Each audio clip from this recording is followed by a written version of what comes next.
Hi friends, welcome to my channel Maggie's fashion. நாங்கள் என்னோட மாமா பொண்ணோட என்கேஜ்மெண்ட்டுக்கு போய்கிட்டு இருக்கோம். மதுரையிலேருந்து தேவக்கோட்டைக்கு. மதுரை என்னோட சொந்த ஊர். எங்கள் அம்மா வீடு அங்கே தான் இருக்குது. தேவக்கோட்டையில் என்கேஜ்மெண்ட்காக போய்கிட்டு இருந்தோம். நான், என் தம்பி, எங்கள் அப்பா, என்னோட பசங்க, பொண்ணு, பையன் எல்லோரும் போயிட்டுருந்தோம். என் ஹஸ்பண்டால் வர முடியலை, அவருக்கு ஆஃபீஸில் ஒர்க் இருந்ததுனால. என்னோட நாத்தனாருக்கு டெலிவரி ஆக போகுது, அதனால் வர முடியாது. அதனால் நாங்கள் மட்டும் போனோம் என்கேஜ்மெண்ட்டுக்கு. இது எங்களோட அவுட்ஃபிட். நானும் என் பொண்ணும் ஒரே மாதிரி போட்டிருந்தோம், ஸ்டிச் பண்ணி. ஸ்டேஜ் ரெடி ஆயிடுச்சு. ரொம்ப நாள் கழித்து எங்கள் ரிலேட்டிவ்ஸை பார்த்தோம். நல்லா இருந்துச்சு. இவங்க தான் எங்களோட ரிலேட்டிவ்ஸ், எங்கள் அம்மா சைடு இருக்கிற ரிலேட்டிவ்ஸ். இவங்க ரொம்ப நாள் கழித்து பார்த்ததுனால அரட்டை அடிச்சுட்டு இருந்தோம். ஜாலியாக இருந்துச்சு. இவங்க என்னோட சித்தி பொண்ணு.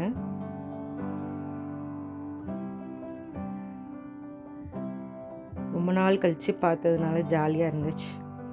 இவங்க தான் பொண்ணு மாப்பிள்ளை. என்கேஜ்மெண்ட் முடிஞ்சு ஃபோட்டோஸ், வீடியோஸ் எடுத்துகிட்டு இருந்தாங்க. பொண்ணோட சாரியும் நல்லா இருந்துச்சு.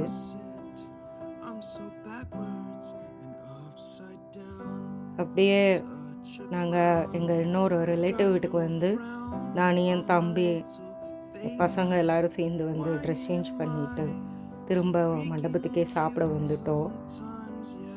இது எனக்கு ஒரு சர்ப்ரைஸ். நீங்கள் வீடியோவை பார்த்துட்டே இருங்க, என்ன சர்ப்ரைஸ்ன்னு தெரியும். என் தம்பி எனக்கு கொடுத்த சர்ப்ரைஸ். ஆக்சுவலி அன்றைக்கி என்னோடய பர்த்டே, என்கேஜ்மெண்ட் அன்னைக்கு என்னோடய பர்த்டே. என் தம்பி சர்ப்ரைஸாக கேக் ஆர்டர் பண்ணி ஐபர்கோலேருந்து ஆர்டர் பண்ணி கொடுத்தான். நான் ரொம்ப இப்போ ஸ்பெஷலாக இது பண்ணுறது கிடையாது. என் பசங்க, என் ஹஸ்பண்ட்காக இது பண்ணுவோம், செலிப்ரேட் பண்ணுவோம். ஏன்னா எங்கள் அம்மா இருந்தப்போ ரொம்ப நல்லாயிருக்கும் என்னோடய பர்த்டே. அவங்க இல்லாததுனால எனக்கு செலிப்ரேட் பண்ணுறதுக்கு ரொம்ப விருப்பமும் இருக்காது. நானும் என் தம்பியும் விட்டுட்டோம் செலிப்ரேட் பண்ணுறது.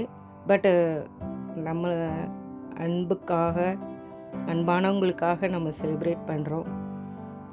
என் தம்பி எனக்கு கொடுத்த சர்ப்ரைஸ்னால கொஞ்சம் மனசு ஆறுதல் அடைஞ்சிச்சு. பிகாஸ் எங்கள் அம்மா இறக்குறதுக்கு முன்னாடி கடைசியாக ஒரு பர்த்டே கொண்டாடணும், எங்கள் அம்மா கூட நான் செலிப்ரேட் பண்ணேன். அப்புறம் நெக்ஸ்ட் டே மேரேஜுக்கு கிளம்பி போனோம். சர்ச்சில் வெட்டிங் நடந்துச்சு. பொண்ணு ஒயிட் கவுன் போட்டிருந்தாங்க, நல்லா இருந்துச்சு.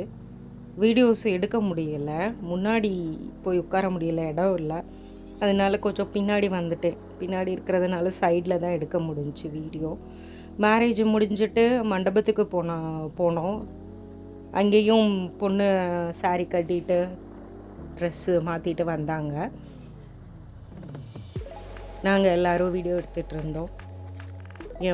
எங்கள் அப்பா, நான், என் பசங்க, என் தம்பி ஒய்ஃபு, தம்பி பையன்.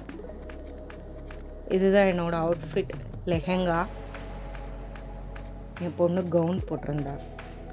நெக்ஸ்ட் டே நாங்கள் என்ன பண்ணோம்னா, எங்களோட கொழுந்தனாரும் மதுரையில் தான் இருக்காங்க. 2 பிரதர்-இன்-லாஸும் பக்கத்தில் மதுரையில் இருக்காங்க. அவங்க வீட்டுக்கு போயிருந்தோம். லஞ்சு ஒரு பிரதர்-இன்-லா வீட்டுக்கும், டின்னர் இன்னொரு பிரதர்-இன்-லா வீட்டிலையும் சாப்பிட்டுட்டு போனோம். இது என்னோட பிரதர்-இன்-லா பசங்க, என் பொண்ணு கூட விளாண்டுட்டு இருந்தாங்க. அப்புறம் நாங்கள் சாப்பிட்டுட்டு கிளம்பிட்டோம். என்னோட அத்தை, என்னோட மாமா கிளம்பி கொஞ்சம் நைட்டு தூங்கிட்டு, ஏன்னா நெக்ஸ்ட் டே நாங்கள் வந்து சென்னைக்கு கிளம்பிட்டோம், நானும் என் பசங்களும். பிகாஸ் மேரேஜும் முடிஞ்சு, அதனால் கிளம்பிட்டோம். இந்த 4-5 டேஸாக ஸ்லீப்லெஸ் நைட்டு, ரொம்ப ட்ராவல் பண்ணோம். அதனால ரொம்ப டயர்டாக இருந்துச்சு. அப்படியே ஒரு ரெஸ்ட்லெஸ்ஸாக இருந்தது. சரி நம்ம சென்னை போயிட்டு நல்லா ரெஸ்ட் எடுப்போம், ஒரு 2-3 டேஸ் அப்படின்னு நினச்சிட்டு போனோம். Thank you friends, please subscribe to my channel. Bye.